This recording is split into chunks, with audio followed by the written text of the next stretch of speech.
जय श्री श्याम। आज हम सुनेंगे बैसाख चौथ की कथा।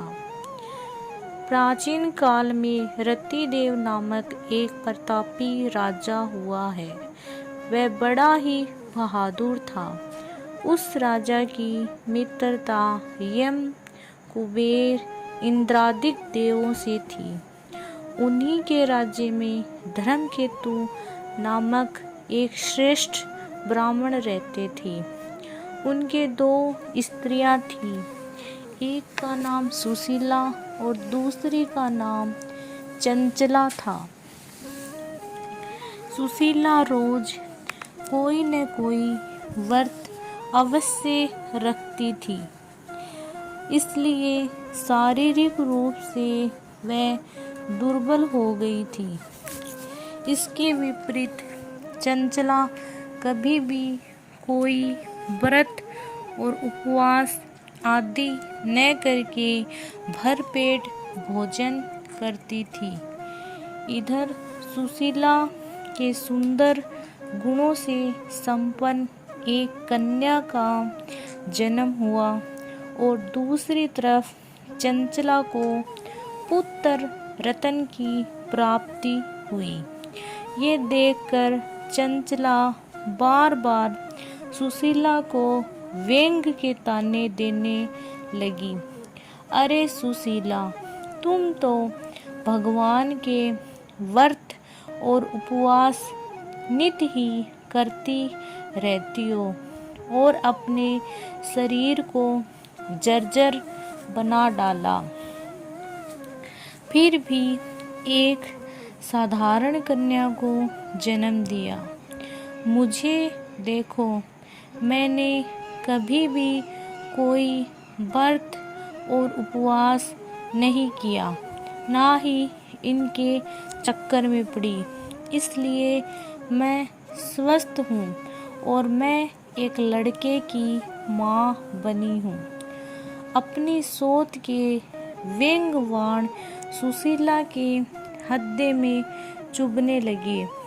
वह पतिव्रता विधिवत गणेश जी की उपासना करने लगी। जब सुशीला ने भक्ति भाव से संकटनाशक गणेश चतुर्थी का व्रत किया तो गणेश जी ने उसे दर्शन दिए।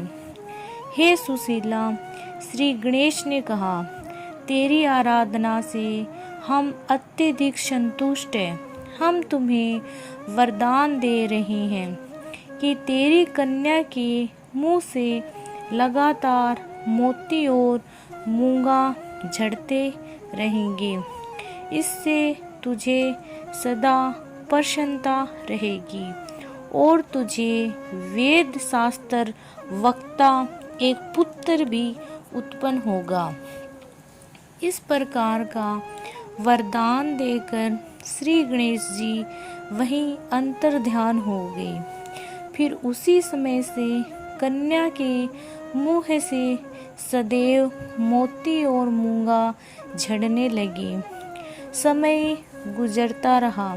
सुशीला ने एक पुत्र को जन्म दिया, परंतु इसी समय धर्मकेतु स्वर्गवासी हो गए और चंचला घर का सारा धन लेकर दूसरे घर में जाकर रहने लगी।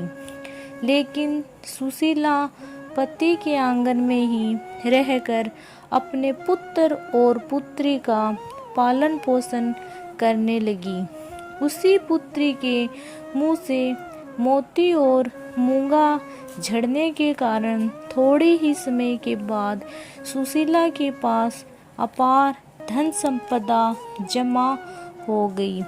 इस कारण चंचला मन ही मन उससे जलने लगी। एक दिन हत्या कर देने के उद्देश्य से चंचला ने सुशीला की कन्या को कुएं में डाल दिया। उस कुएं में गणेश जी ने उसकी रक्षा की और वह बालिका सकुशल अपनी माँ के पास लौट आई। उस लड़की को सही सलामत घर लौटता देख चंचला आग बबूला हो उठी। और वहीं बैठी सोच में पड़ गई कि जिसे ईश्वर बचाना चाहे उसे कोई कैसे मार सकता है। इधर सुशीला पुत्री को अपने सामने कुशल पाकर बड़ी ही प्रसन्न हुई। तभी चंचला उसके सामने आकर उसके पैरों में झुक गई, जिसे देखकर सुशीला दंग रह गई। बहन सुशीला चंचला हाथ जोड़कर बोली, मैं बहुत जालिम और पापिनी हूँ, तुम मेरे अपराधों को क्षमा कर दो। मुझे अवश्य ही क्षमा कर दोगी, ऐसा मेरा विश्वास है। तुमने तो दोनों कुलों का उद्धार कर दिया।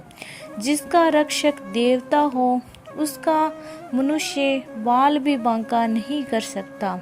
जो लोग संतों एवं अच्छे पुरुषों का दोष देखते हैं वे अपनी करनी से स्वयं को नष्ट कर बैठते हैं। तुम सही राह पर आ गई हो। अगर तुम कल्याणकारी संकटनाशक गणेश जी का व्रत करो तो तुम्हारा ये कष्ट दूर हो सकता है। बोलो गणेश जी महाराज की जय हो। अगर आपको मेरी कहानी अच्छी लगे तो मेरे चैनल को सब्सक्राइब और कहानी को लाइक ज़रूर करें। जय श्री श्याम।